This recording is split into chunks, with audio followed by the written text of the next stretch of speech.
Welcome back to the Developing Hurricanes podcast, where we are entirely serious, nothing else, family friendly, and we are I don't want to say graced by the presence, but I guess that's kind of a nice thing. It's our first guest ever. We've done 16 episodes before getting a guest on, and it's definitely a worthwhile one in my opinion. It's definitely somebody I think is a very helpful person within the space, and they definitely keep a lot of information handy and ready, and I definitely value their opinion a lot when it comes to anything Hurricanes related. And our guest today is Andrew Rinaldi of On Tap Sports Network, who covers the Chicago Wolves. Andrew, how are you doing today? I'm doing great. I little humbled by that intro, but I appreciate you guys bringing me on. I'm excited to get talking about some of the young guns down here in Chicago. Oh yeah, we'll get into that in a second, but I also have to ask my co-host Matt, how are you doing today? I'm great. I'm excited. I feel like the AHL doesn't really get as much coverage as it probably should, and so Andrew does a lot of good work. I'm excited to get going today.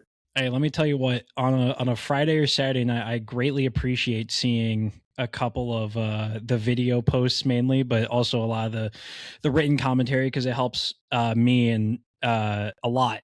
Let me tell you what. So I greatly appreciated. The first question I had mainly was, what kind of got you to the Wolves in particular, comparatively to a lot of the other AHL teams? I didn't know if it was location based or anything like that. Yeah, so if you guys couldn't tell, Oh. the I wings thought it hat, was and a I stain. do, yeah, I do post occasionally, about just I grew up in Metro Detroit. I still live in Metro Detroit. Obviously, in the '90s formative years, a lot of Stanley Cup parades I went to as a kid. Um, in 2020, there might have been a little thing going around you guys might have heard of called COVID. That there's a lot of free time available for me. So I come from a bit of a not really so much a journalism background, but just kind of like creative writing and everything. And at the time, this website Field Pass Hockey was looking for correspondents to cover the AHL, and I was like, okay, I got a lot of time here to put together. Initially, I wanted to join to cover the Griffins. Obviously the Detroit connection. It's a little closer to home, and they already had a correspondent there, but they liked what I brought to the table. They were like, would you mind covering Chicago?" And I knew the history behind the Wolves, and how they've always kind of found a way to be competitive in a developmental league. So I was like, yeah, sure, I'd love the opportunity to do so. Then I ended up getting onto Griffin's coverage anyway and covering both of those beats. And but yeah, the Wolves kind of got me in the door with the league, kind of got me used to this whole position of covering the team, interviewing the coaches and the players and everything. And it's kind of crazy looking back on it, because that first season for me was all Zoom meetings and everything with Ryan Warsofsky, and my first ever interview was Seth Jarvis in the AHL. Like it feels like a fever dream now at this point, but it was awesome, and I've been loving it since day one, and I'm glad just to kind of be a part of the game and getting to learn more about these guys and doing these interviews and sharing it with the greater fan base as a whole. So a little unorthodox to kind of being a Detroit kid covering a team in Chicago, but we find a way to make it work. Oh yeah. I have to ask real quick, if you don't mind. Obviously, with you being a Detroit kid, now you're covering a team that Detroit's affiliate has played against for years. Like, is it kind of a weird, feeling almost? Like, just like you can't, obviously you want the Griffins to do better because you're a Detroit fan, but at the same time, like, if Chicago does better, more content, right? Oh yeah. Yeah. It's covering both the two teams at the same time was kind of it was a lot. I'm kind of glad that I have the Griffins off my plate this year because I get to focus solely on the Wolves. But I think kind of being around Chicago for longer now, I'm kind of like, it's not necessarily I'm actively rooting against the Griffins or anything like that. It's this is the team that's actually won a Calder Cup versus, I've seen the first couple of years covering the Griffins was rough. There's not a lot to write home about, and I don't think the coach liked me very much on top of it, so it was kind of rough. But it's at the end of the day, I've kind of grown to appreciate Chicago and to another extent Carolina, and when you're around these guys so much and you're talking to them and you see them move on up to the show, like if there's a playoff series between the two, I'm gonna hold my actual rooting interest inside. I'm not gonna show that out to anyone because I'm gonna make some enemies real quick, but I love seeing these guys move on and compete and find success at this level or any level. I mean, even leaving the Carolina organization, going on to greater things elsewhere, it's always it's a privilege to to be like, hey, I had that guy on my podcast, and he's a beauty, it's great. So yeah, I might have some personal preferences for the winged wheel, but that's that's never gonna go away. No. Yeah, I get it. It's kind of the same thing. Like whenever I've gone to like development camp or anything, and I've spoken with the younger guys like Felix and like Nadeau, it's kind of one of those things where like I'm always gonna root for them, but like at the same point, it's always gonna be like it's just one of those things where it's kind of rough sometimes. But I do understand it. So I guess let's just dive into the meat and potatoes of everything, the main substance. So far, the Wolves have two rookies that myself and Matt have to care about because they are directly affiliated to the Hurricanes. Those two are Dominic Badinka and Ivan Ryabkin. One of them would also be Yoel Nystrom, but he kind of graduated really quickly, and eventually he'll probably come back down, but that's for another day. So specifically with Dominic Badinka, myself personally, I've seen a lot of the traits that I saw from someone like Charles Alexis Legault in his first year, where it was just calm. It was like a certain calmness to his game, even though he was a rookie. So I want to kind of gauge your opinion as well into kind of how you viewed him going into his first year in North America, just as a player so far.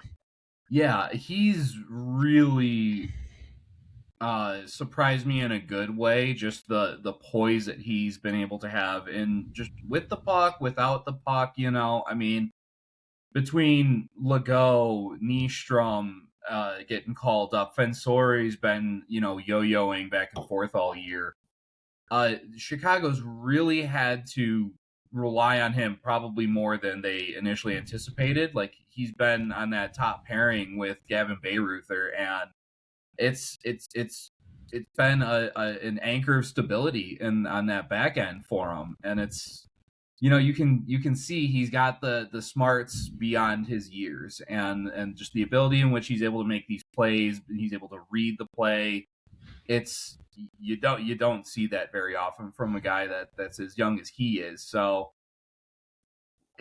in this league, no one's really gonna feel bad for you that you've had three guys called up. Like everyone's had that. Go join the club. So but it's awesome because it provides opportunities for all these guys who might otherwise be buried in the depth chart. Be like, okay, well, you're the guy now, so show us what you got. And Badinka's been like number one on my list of guys who've been able to take that opportunity and really run with it because, as you started right, Nystrom's going to come back and he's going to eat up a lot of those minutes, but it's going to be hard to justify, like, okay, how do we sit this guy down further in the lineup? Like he's been that reliable for Chicago to be just a steady, calming presence from a guy who's had a handful of games in his pro career here in North America. It's welcome for sure, because I've seen that go the other way, and this is kind of again why I like having the double beat in Grand Rapids.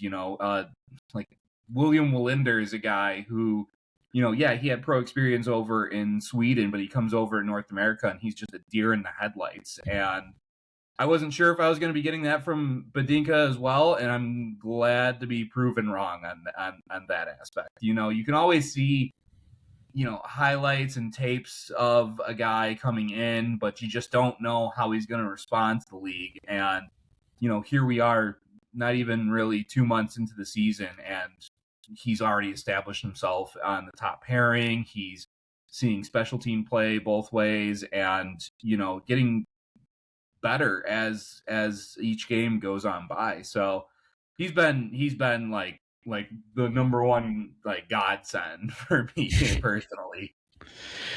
Yeah.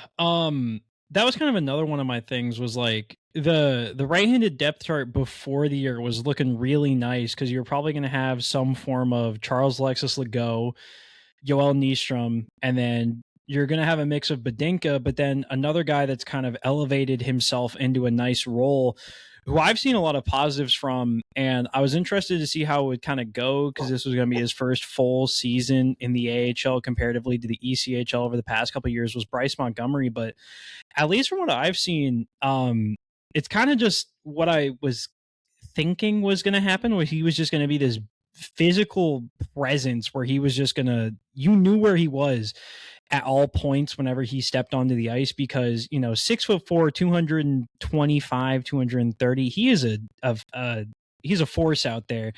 And what's impressed me the most is that it's not mainly just the physical aspect of it all. It's also, he's chipped in a little bit offensively, but he's also chipped in a good amount defensively, just besides the physicalness. So I wanted to also kind of get your opinion on how Bryce has played over the past couple of months with his first little taste of not real, but that, because that sounds bad, but like AHL professional hockey experience.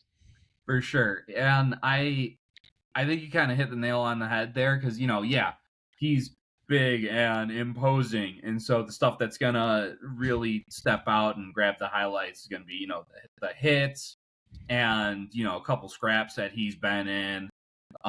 Him and Yannick Turcotte just make there's a newfound Bruise Brothers mashup in Chicago, and the fans love it. But I really love. I've had a chance to talk a couple times with Spiros Anastas, the assistant coach in Chicago, handles the defense, and he's got such a great mind for the game and how to approach coaching up a lot of these guys, working on their gap control and everything, and just the how you approach the the forwards attacking you and the spacing, and how do you decide, okay, am I going to go up and play this physically? Am I going to make sure I got my stick in the right spot? How do this, that, and the other thing? And just he's so you can see Bryce come in, he's got the tools, and he works with Anastas for a couple of weeks, and now boom, you start seeing him add more of those tools to his skill set, to not just, okay, he's big and he can hit, but can he get the puck out of the zone when the forechecks come in? Can you rely on him when these guys are coming after him? And yeah, he's shown to be more reliable in all three zones, to again take those opportunities that are given in the lineup and run with them. Now, okay, we know we can trust this guy with a lead. We can trust this guy to keep the puck in when we're pressing for another goal. And I've loved what I've seen from him as well. And it's going to be another one of those when we start getting guys coming back down from Carolina, who's going to be the one taking sit down. And Montgomery's making a case for himself that he's going to be here for the long haul. But I've really enjoyed kind of seeing him become more well-rounded as the games go on.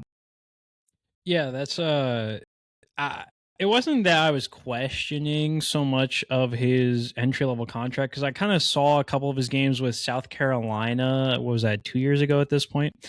To where I kind of saw the traits that you want to see in the defenseman that Carolina has kind of drafted over the past couple of years. When you think about guys like Timur Cole, Alexander Sryatsky, Roman Balsov, just big guys that have the ability to take away time and space. It's kind of what they love to find nowadays, is where they think the modern game is going. And when you look at somebody like Bryce Montgomery, I would definitely think he kind of fits into that category, because he's big, he skates pretty well, and he can definitely take away time and space from any sort of attacker that comes on in. So we'll loop back to the other Chicago rookie that probably is a little bit more high value at this point, just because of where he was taken within the draft, and I guess the recentness, as Matt bangs his head for some reason. I have been muted. I've tried to interject twice, and I just do you want realized to go ahead before we move on, or? Yeah, if you don't mind, Go ahead. I was like, man, Nick is just ignoring me. Well, that's not my fault. It isn't. I wanted to ask real quick, just kind of going back to Badinka for a sec. Obviously he's done really well as a 19-year-old in the AHL. What's the next step for him to take to get to the next level? Like, not necessarily the NHL, just to take his game to the next level. It's just, for me, I think it's just it's more reps. It's more I'm like, because I've liked what I've seen so much from him that sometimes you gotta take a step back and be like, okay, like where can we work? I mean, he's been great in front of the net, but maybe kind of planting yourself there, being a little more physical. But I'm the kind of guy who loves those the guys who can clear the front of the net.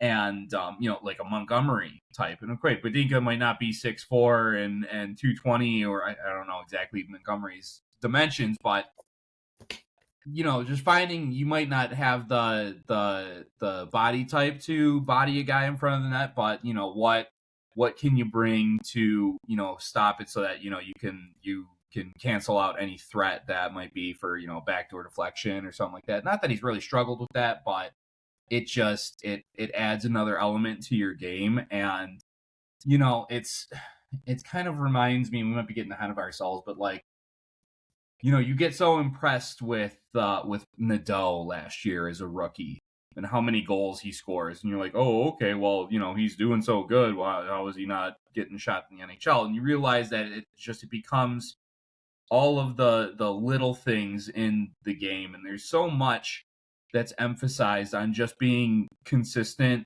day to day, practice to practice, game to game. You can show up for 2 games a night, but then, if you disappear for the next 2 games, it really pops out at this level, because, if you're going to make it in the next level, you can't take any nights off. Not saying that Badinka really takes nights off, but, you got to find a way to come up with that compete every single night. And it can be a challenge for young players. And I think kind of what the focus is going forward is, can he keep that level of consistency all year? If we're in February and he's going through a cold streak, not saying that like, oh boy, here we go, but I think you can kind of almost expect it, just because it's tough for a 19-year-old to come into a men's league.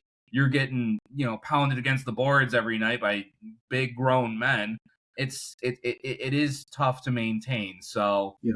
I kind of want to see him keep doing what he's doing, keep playing the minutes that he's playing, and keep making impact plays over and over, because eventually the coaches are going to be like, okay, we can't ignore this kid for this long, So I think just consistency, it's the biggest thing at this level. It's the biggest thing for young kids to learn. And the skills, everyone's skills, you're gonna have, it's not like you can learn to do this or that. I mean, to a degree, sure, but the biggest thing is just showing up every night. I think it's the most important factor for anyone at this level to move on to the next night. Like what impresses me most about Nadeau isn't just his shot. Okay, yeah, he's got an NHL caliber shot, sure, but he's, using his body on the forecheck.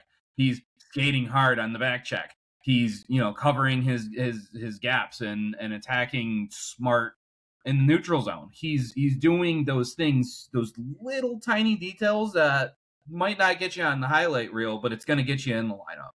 Yeah. And Beninka, I mean, he's 6'3", 205. Like, he's no slouch either. So, Yeah. I think getting him to be, again, more consistent and also, just maybe a little bit more physical, I think that'll go a long way. All right, Nick, I apologize. No, it's okay. I just wanted to make sure that you got your questions in. It's a 2-person, 2-host podcast here, so I want to make sure that everybody feels involved.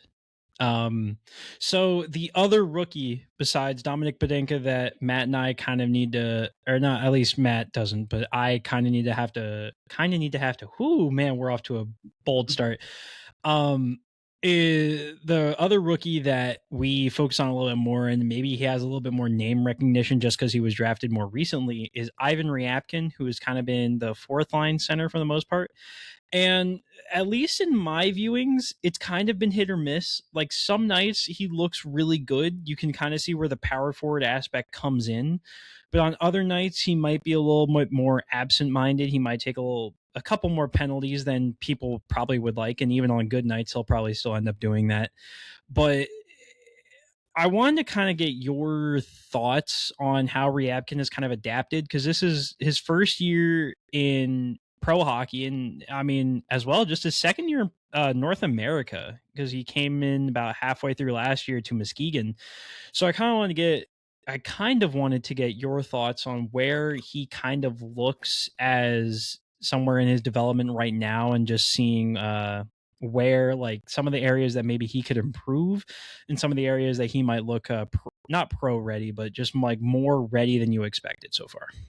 For sure. And I think, I'll circle right back to what I was just talking about, that consistency. And yes, it can be more difficult to, kind of show up and show out when you're getting fourth line minutes. And I know, he was kind of dealing with a bit of a lower body injury earlier in November and, things like that. And yeah, he might have Yanni Turcotte on his wing, who, I love the guy, but he's he knows his role is to blast guys through the boards and punch them in the face, and it can be kind of tough. And at the same time, Ryabkin still has 6 assists, 17 games, is another teenager there.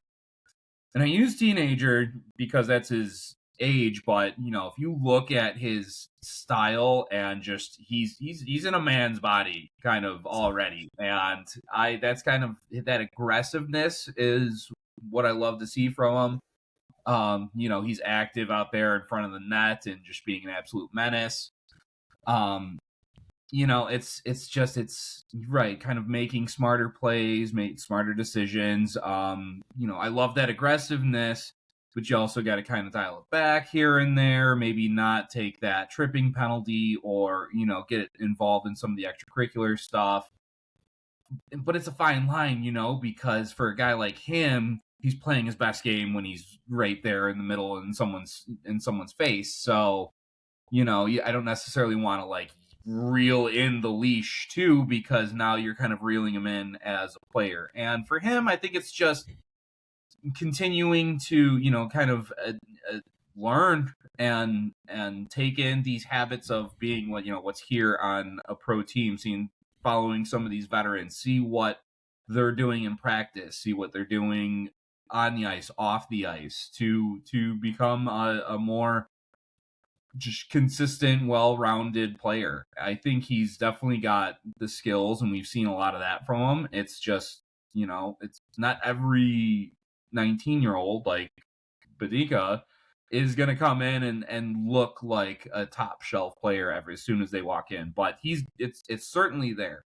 And I think, as the year goes on and as he continues to, gain confidence and continue to bulk up, and which already is, he's, like I said, he's already got a man's body, so he's just going to get more swole, and it's going to be I think he's going to be an absolute menace, which is good, because this has already been a rough and violent early portion to the year, especially with some of these games with Manitoba. So I'm excited to kind of see what the rest of it has to go. And, again, it's just kind of keeping focus. I know it can be tough to be there on the fourth line. You're not getting a lot of power play time and all of that. But if you can, stick to your role and show out when you do get your number called, it's going to get called more often as the year goes on. So he's got the tools. I like what I'm seeing. We're gonna, if we can see it a little more consistently, he can be a good X factor for this team towards the end of the year. I kind of feel 100%. like consistency. And look, it's a tough ask for anybody to go up from the USHL right to the AHL. And I think with Rabkin, he's on pace for 24 points. It's not like the greatest year ever, but for a guy that won't turn 20 or 19, until, the end of April, probably when the season's about wrapping up, that's fine. My hope is he gets, a little bit more confidence goals wise. I think he's on a line with somebody that I think Nick wants to talk about later for some godforsaken reason. All right, this is ridiculous. First up, and then, anyways, we're just going to move past it. I think the physicality's there. You can see a little bit of the creativity. You can see the physicality and the frame working out. It's just now, okay, how do we get him to the next level? Yeah, that's kind of my biggest thing at this point is just trying to take reps. I mean, I know I said that before. It kind of feels cheap using the same answer, but it's you can work on these things in practice in terms of getting more comfortable in the system, or kind of moving your line mates around and see who you're working better with. But for a guy like him, it's looking at the habits of a guy like, it's a completely different skill set and role. But, Josiah Slavin, he's been at this level for years and years. And so, how does a guy like this approach, his off days? How does he approach his practice days? How does he, it's all about kind of absorbing those habits. Because once you give Ivan a little more time and he gets comfortable and he starts feeling more confident to show off more of his creativity, now he's got that framework to work with. And instead of kind of, it's not really a good metaphor, but instead of being kind of a newborn baby deer kind of shaking on your legs, you're firm, you're sure of yourself, you're not. I think sometimes a lot of young players are kind of afraid to make a bad play.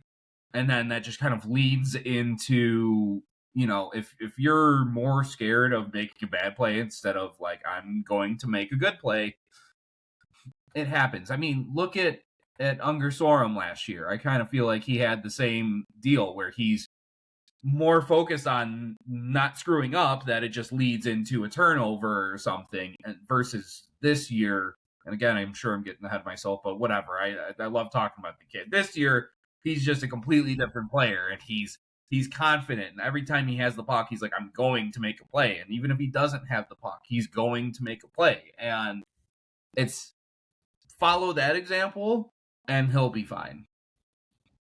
Yeah. That's kind of like my biggest thing at this point is just consistency night in, night out. Because some nights he'll look really good, and then some nights he'll kind of just be, I don't want to say pedestrian, but kind of just going through the motions. And if he can just be the player that looks the part of a second round pick at this point, I feel as if that's pretty good. And especially like Matt said, for a guy that goes from USHL to AHL in a year, that'd probably be the best thing for him. My internet's also cutting out big. So if I miss something, I'm going to greatly apologize now. It's kind of what happens when you're in finals week in an apartment complex like 3 blocks away from campus. So it's going to warn everybody now. Now, Matt, what was that point about his line mate trenches? I love that it. you were what was that point about his line mate you were trying to make over Just there, drop buddy? out. Oh, there it is. Yeah, right there there. it is. All right. What a call out. So He called his shot. There it is. And Yeah, man. honestly, like, It's spectacular what's happening here. buried that 3. It's ridiculous. I have to make it. We're recording this on Wednesday. By the time this goes up, I will be back home. So I just have to make it till then. But what was that? Your questions pulled up just in case. I should be okay. But you made a nice little point in your conversation there about his line mate. What were you trying to say there, buddy?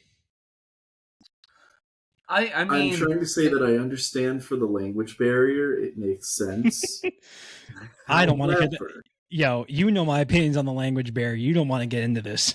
Be that as it may, can we please send Gleb to the press box for a little bit? No, never. I have jokes to get off, man. We don't got to do this. I get the content part of it, but you've got to stay committed to the bit, and I respect that. There's but it's got to be for a better player. Oh, I don't have a bit for Felix or Robida or Nadeau yet. One. Dude, it takes a lot more than that. It takes a lot more than somebody on Twitter who I greatly appreciate posting the just Gleb screenshot, okay? It's iconic at this point, so I get it. I'm trying to follow what the plan is for this young player, and I'm rooting for him. That's the best I can say right now. I'm rooting for him. He's shown some flashes. Again, you want to talk about consistency. I feel like just so much got derailed last year with the injury and everything. But then I was like, okay, fresh start. He scores in the home opener, and I'm like, oh yeah, this is it. This is Gleb, baby. And it's just kind of keeping that momentum that's been tough. Now again, kind of same thing I said with put your with hands down. Hard to keep momentum on the fourth line. Stop.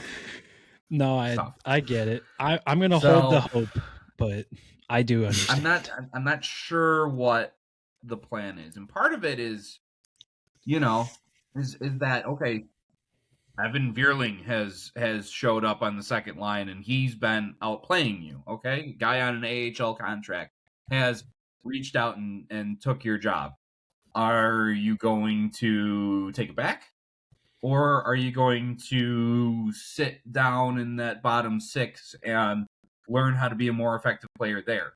And if you're not going to learn to be a more effective player there, right, press box is kind of your next landing spot. And it's that's going to be consistent if you can't show up with just more, again, consistency. I'm a broken record at this point, but I'm going to be consistent talking about consistency because it's the biggest thing for young players to learn. Again, everyone's got skill at this level. Like, okay, you can go in juniors and dominate because you're more skilled than them. Well, welcome to the AHL. Everyone's got skill. Who's going to show up every night and be that guy who's going to take that job and not give it back? Great. You just had your job taken by a guy on an AHL contract. And he's fighting every night because he might not have a contract in North America next year if he doesn't. So, right. Yeah, you got to just it's a long season. I'm not going to, throw anything about Gleb yet. I got to do it. We need the Gleb showing up. But he's got to do that too, and he knows it as well as anyone else. I mean, hell, even like Nikita Pavlichev's on an AHL contract now, performing him. Like there are, and I can you can say, oh, well, they're outperforming Rabkin too. Rabkin's 18 years old. Yeah. Like, there's a huge difference between an 18-year-old at this level and Gleb, who I think is 22 now. No, he's still 21, but he will Hold be. on a minute. Let's stop the slander. He is 20. He is 21 years old. He doesn't turn 22 until August. So he's a young 21. That's fine. Yeah. Still, though, that's a 3-year difference. That's big. Like, and again, Nick froze, so I can get my comment off. Oh, that's ridiculous. With Gleb, the guys that you're talking about on AHL deals, Vierling is a half point per game. That's nothing. That's not much to get, past. Mm-hmm. Pavlichev's just under that. There's opportunities. Hell, Noel Gunler is barely over half a point a game, and he's another player that drives me up the wall. Oh, I could talk all night about Noel Gunler. We won't, but I could. I was going to say, if I'm not mistaken, I've been mistaken about a couple prospects in the past, but I want to say that he is aged out of prospect status at this point. Prospect status because his ELC expired. In my opinion, he has turned 24, so your prospect status expires. Yeah, we've had many discussions at length about what constitutes prospect status or not. So also, now that we've gotten, give me 1 second. Yeah, the Wolves as a whole, offensively, haven't been that great. Like, other than Felix and Nadeau and Robida, they've been kind of okay. Like, not that great. So there's opportunities for him to succeed. He just has to take it. Yeah. I agree with that. That's the last thing I wanted to say. Dude, I agree with that. Yeah. Howie is going to be so upset with me. Dude, the internet is causing me severe trauma at this point that I can't defend my boy. At least it's not me causing the severe trauma. I say that as I've met the dude one singular time, but nice guy whenever I spoke to him for 2 seconds. So yeah, I understand. Everybody wants to see more out of him, myself included. It's just, you got to see it. And right now, you just don't. And I understand it.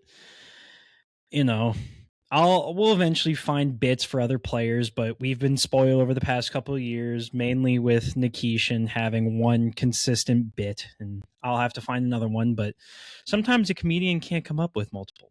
So you mentioned it earlier, as long as my internet holds up here. But Felix Ungersorum, we all love him here. The Felix Ungersorum love triangle. That sounds weird. And it feels like the Wolves think it's weird how much we like him.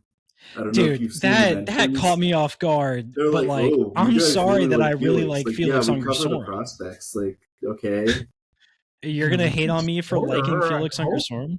I hope we're allowed to like him. He's leading the team in points. Yeah. It's like, are you going to hate on me because I like the dude? What are we doing here? But no, Felix has just been, this has been what I wanted to see. And I feel as if this is what a lot of Canes fans wanted to see in general, was just a guy that had so much promise going into the preseason last year, where that was one of the few games I was very lucky enough to go watch in person, where he just dominated Nashville in the preseason. And then he goes to Chicago and he's used as a center, and that went as well as it did. And then goes to World Juniors, has a great showing, and then comes back and is kind of just fluctuating in between. Oh, excuse me. And now it's just like an entirely different player. And I'm wondering if that's just mainly confidence, but I'm also wondering if my internet goes out. Oh my God. Sorry. Everything is frozen. So it's just going great right now. But I wonder, to me, it just seems like he has the confidence to do it. Oh, what Jesus timing. Christ. Yeah. Oh my God. You'll have to cut this. That's funny. No, he's trucking along. He's being a real soldier. I do appreciate that. Oh, he's back. Allegedly. Am I here? He's here. Okay. Yeah, you are here. Just, if you don't mind, start talking about Felix before my internet cuts out again, because apparently this is all I can do at this point. I mean, I mentioned his, his confidence before, right? And I think that, I mean, obviously that's got a lot to do with it. I think a big part of it is not pushing a teenager to play a position that he wasn't really drafted to play, and just kind of getting him comfortable, and again in that mindset of okay, don't worry about making the wrong play, make the right play. And we all saw flashes of it last year, right? And it was just, again, consistency showing up. And he scored 6 goals all in 61 games last year. He's already got more goals this year. I think playing him out front in the power play, I wasn't really sure about that at first, in that little bumper spot out in front of the net. It's worked well in spades. And it's refreshing to see, because you can just tell every single power play, get it to Nadeau, and no one else seems to really be a threat out there. Well, yes, now it feels like Felix is kind of a threat. He's not afraid to shoot the puck. I feel like last year he's you hear that, that the coach's voice in your head, don't hit the defenseman that's going to be going the other way on a rush. And so he's like almost afraid to shoot it. And he doesn't have that now. He's putting himself in positions to let it rip. He's like, okay, well, if that's the play, that's the play. And he lets it go. And I love seeing that confidence. Okay, so he puts it off the goalie's pad, or he might even not hit the net, but if that's the play, he recognizes it. He's a smart player, and boom, there it is. I love just how his mind processes the game. And when you have that confidence, and you're not overthinking, you're not worried about making a mistake, it now becomes such an asset for your game. And there was a play against Cleveland a couple of weeks ago where, he's able to protect the puck, get the cycle going, and then, before the defenseman even kind of really realizes it, he's behind him, puck comes to him from Badinka, defenseman turns around to defend Unger Sorum, and he's already got the puck one-touched, backdoor, easy tap-in goal. And those just weren't the plays he was making last year. I mean, sure, there was some creativity, and you're like, wow, okay, I like what I'm seeing from this kid. But now it's happening every night. Maybe not that jaw-dropping kind of play, but he's there. And, right, when there's not a ton else offensively coming on for the Wolves, it pops off more, obviously. He's as the lead scorer. So, again, I love the confidence. I love the ability, the not worrying about making a mistake. I think it does so much for a player's psyche, and just getting that year of put the work in, learn, and now you're seeing him blossom. And it's early, but I like the trajectory that this kid's on for the rest of the year. Yeah, he's definitely on the right path. I think, there's going to be a lot of people soon who are going to be like, get him called up. And, I think this is the point where you say, no, let him be that top guy down in Chicago for a while. Because as we saw with Nadeau up in Carolina, there's not really space. Yeah, that was going to be my point, was that they don't have NHL, space just to give away. And so if Felix were to get called up, he'd be playing on the fourth line in a grinder role with Mark Jankowski or Jesperi Kotkaniemi, and it's just not working out. That's just not something sustainable. And so, the fact that he's able to just stay and be a consistent first line winger for this team, I mean, that's huge.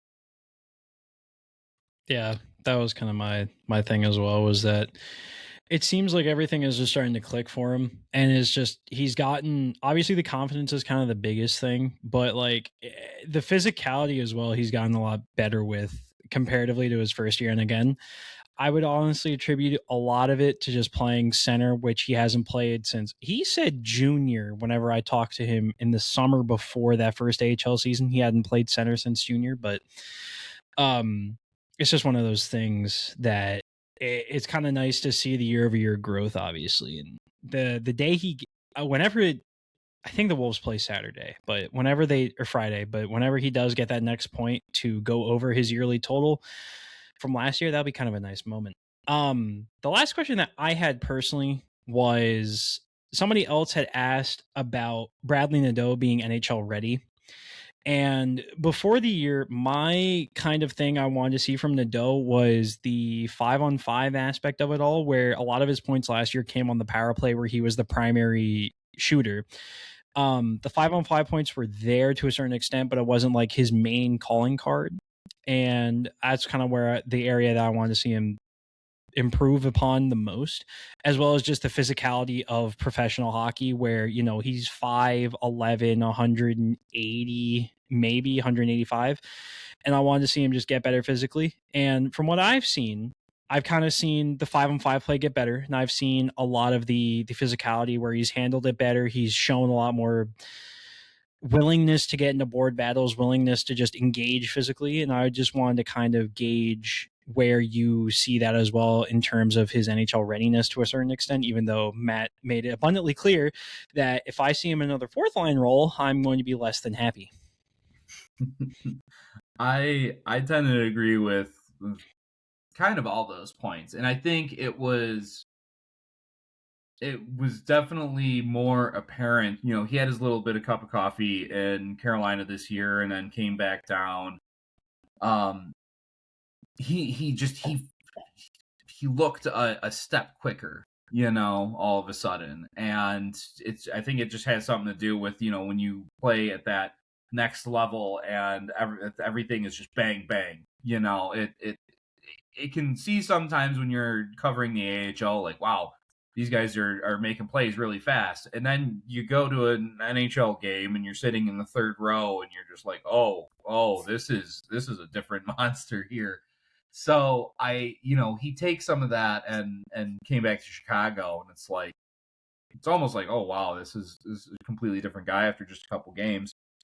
But I mentioned before using his body on the forecheck to just kind of, you know, knock defenders off the puck, take it away, set his guys up. I love seeing that, getting, you know, like you mentioned, getting a little, you know, rolling his sleeves up, getting a little greasy and getting in there and battling for the pucks. Like, those are the kind of stuff that adhere you to, you know, an NHL club to be a full-time guy.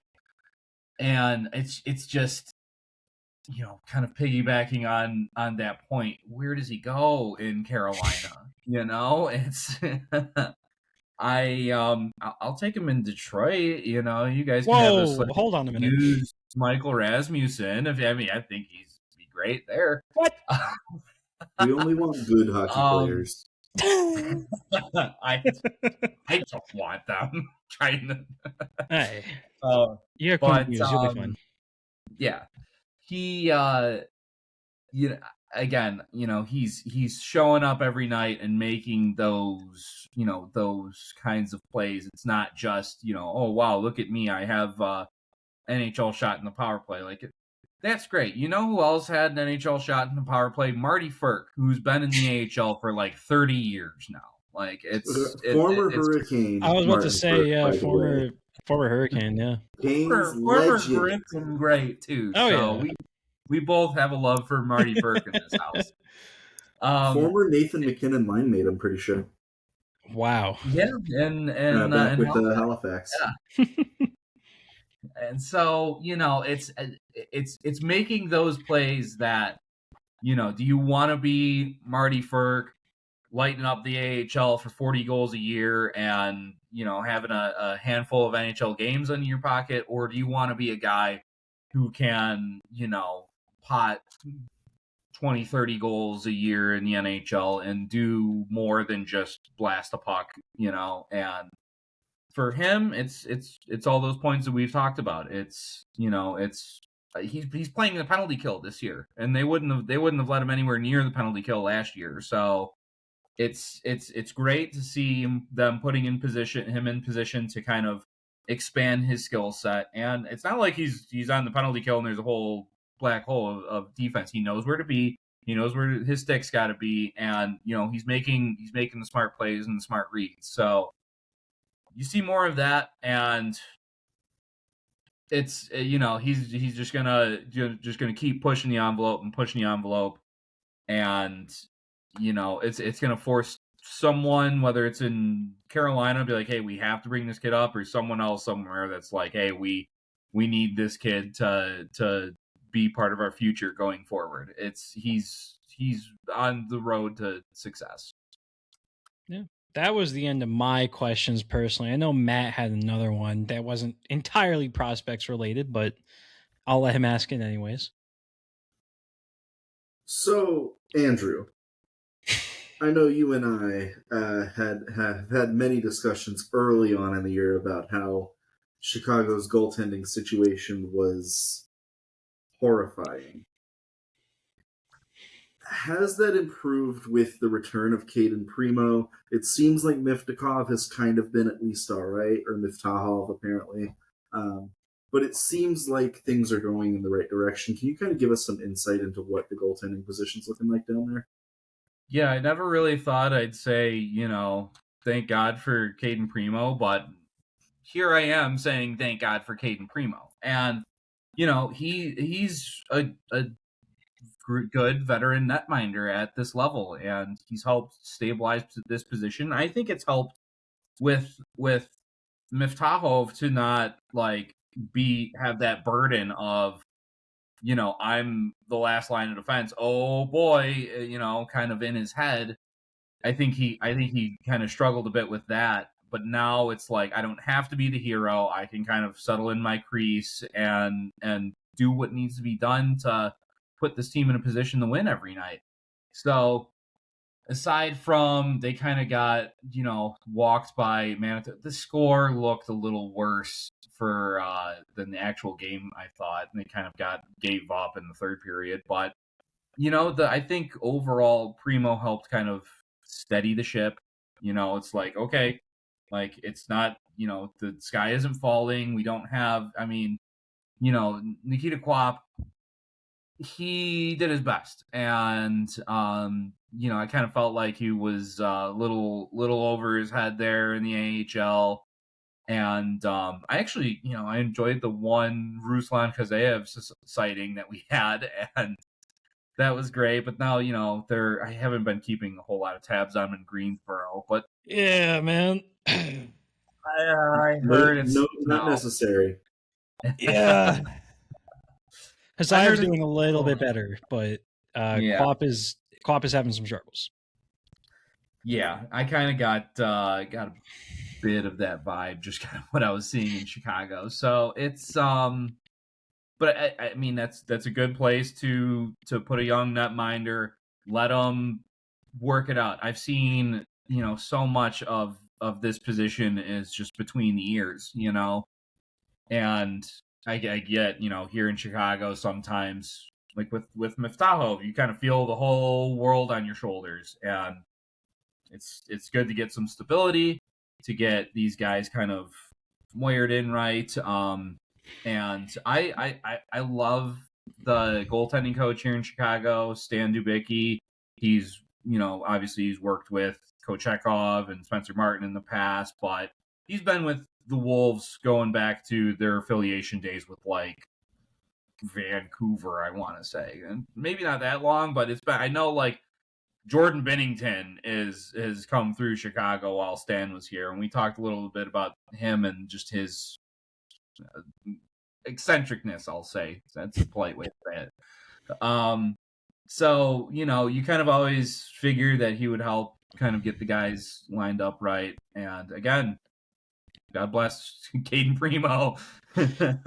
Yeah, he is. I mean, there's been a couple of nice Miftahov starts. I still have to get used to pronouncing that, but there's been a couple of nice ones. But Primo's definitely been a calming presence from what I've seen. And to your point about Greensboro, Yeah, just kind of for me, it's been a lot of scoreboard watching just because respect to the ECHL, but man, it is hard to find those games and watching them can sometimes be something. But at least Hazayev to me has looked I will say better at this point because if you look at the counting stats, at least Quap compared to Hazayev, man, there's some interesting numbers there. Also, while that was happening, Justin Poirier scored his second of the night, so he's up to 13 for Maine this year. I thought that was kind of nice. A guy that we've talked about that could potentially play for the Wolves end of this year, next year. I don't see it personally, but Matt's kind of brought it up sometimes. Okay. The goal he had tonight was really nice. The coast to coast one was really nice. I'm still waiting on the other one, but waiting to see the second one. Yeah. The first one, power move for a 5'10" forward or 5'9" forward. I don't even think he's 5'10". Buddy, you're being generous even saying 5'9". I go 5'8", but yeah, like actually I have his pulled up. I'm just saying. 5'8". Pretty nice. Did you have any other Chicago Wolves related questions, Matt? I don't think so. I think we've covered pretty much all of them. All right. I will knock out the last few Hurricanes things I kind of need to real quick. Simon Forsmark signing a deal until 2028-29. His signing rights expire at the end of, or I should just say June 2026. So I would expect that he does not sign. Kind of weird how he went from going to the Swedish newspaper and saying, hey, something might be closer. His agency going to the Swedish newspaper and saying, hey, something might be close to signing an entry-level contract to signing until almost the next decade. Crazy little switch up there, but I think he would have succeeded in North America to a certain extent. His play style would have been nice, but obviously, you probably won't see that now. So yeah, I mentioned this the last time we recorded. He just doesn't do anything at an elite level. Like I think he's decent at a lot of things, but he doesn't have like what's made Joel Nyström such a good player, in North America so far and in the NHL has been his hockey sense and his skating ability, and he can move the puck at a decent level too. But Forsmark doesn't have that. He's a fine skater. He's got all right hockey sense. But I don't see a player that can really move the needle. I think at this point, he's either an AHL bottom four, second or third pairing player, or a really good, steady European defenseman. You might as well stay close to home if that's the case. Gotcha. Also, Matt, Andrew, are you nursing any injuries currently? No, I'm not. Yeah, I had last year was kind of tough. I kind of battled a lower body injury from my inability to skate in beer league. But don't even get me started. But no, this year I've managed to avoid any repeats. So that's going good. I'm a little more ginger on my left ankle, but it's not going to stop me. Again, I grew up watching some pretty brutal battles between the Red Wings and the Avalanche. So me kind of falling into the boards, I felt like I couldn't let that stop me. So no, we're all good. Okay. As far as I know, I am still good too. Is this a threat, Nick? Well, no. Well, first up, I went skating last Friday. And my God, my foot is still in pain. I don't know what I did to it, but my God, it still hurts. This was more of a. I did twice. Clearly, I stepped off the ice and tightened my skates twice, and it still did not help. In any case, this was a great segue into talking about all the Canes prospects that are currently hurt. 3 of them, to my knowledge, that are the main ones. Semyon Frolov is still battling whatever injury that he has, still currently out. Timur Kola has recently been added to the Elite Prospects injury report, but he has been out with a groin injury, to my knowledge, since the Russia Futures Cup, which was end of October. And unfortunately, Alexander Siryatsky, who is having a very nice season with Metallurg, had some sort of surgery, and he's out for the next 2 months. Probably won't see him until the new year. That sucks. But luckily, the Canes prospects got back, me specifically, nobody else, not even the team he plays for. Dynamo I'm going to say this wrong. MHK Dynamo St. Petersburg. Thank you. Recently got back 6'5" defenseman Roman Bausov, who looked really fun in development camp when he was here in North America. Was battling some sort of injury over the summer and into camp, and just played his first game very recently, and he's back. Other than that, that is it that I know of. I very much so appreciate Andrew for being here. Andrew, if you want to plug anything before we get out of here, please go right ahead. I would be very appreciative if you did that. Absolutely. So, all of my written work can be found on Tap Sportsnet, and that's been my new home for this year. It's been awesome. And I'm still gonna call it Twitter until the end of times. I'm never gonna call it. But I'm active there. You can find me at Andrew _Rinaldi _. Apparently Andrew Rinaldi's a pretty famous name. So I give updates on the team. I live tweet during the games, as the guys mentioned before. I post videos, my articles. I love to banter with the fans, answer any questions. Occasionally I'll post memes or just do funny stuff, to keep everyone engaged. And I've, kind of as part of my background, I've been a fan of the sport my entire life, and I just love talking about it. I love sharing it with people. It's why I continue to do what I do. So again, if anyone's got anything to say, any questions about a prospect, I'm always here to help. Just don't ask them about Noel Gunler. Noel Gunler, or apparently Gleb. Talk about Noel Gunler. I was going to say, or Dominic Bach. Good Lord. We did. That's a whole nother thing. That's a whole nother hour. That would require more of these. Yeah. But again, Andrew, thank you for being here. The first guest ever in Developing Hurricanes history. Hopefully we'll get more in the future, but obviously that falls on to me, and that's already a bad idea. So thank you all for listening, and we'll be back sometime within the next, I would say, calendar year, but unfortunately it's about to be 2026 and I'm going home. So there's no way. Do one more. Whoa, hold on a minute. We can do like a best of 2025 thing. It'd be fun. Son, that's going to be okay. All right. Thank you all for listening. We'll see you next time.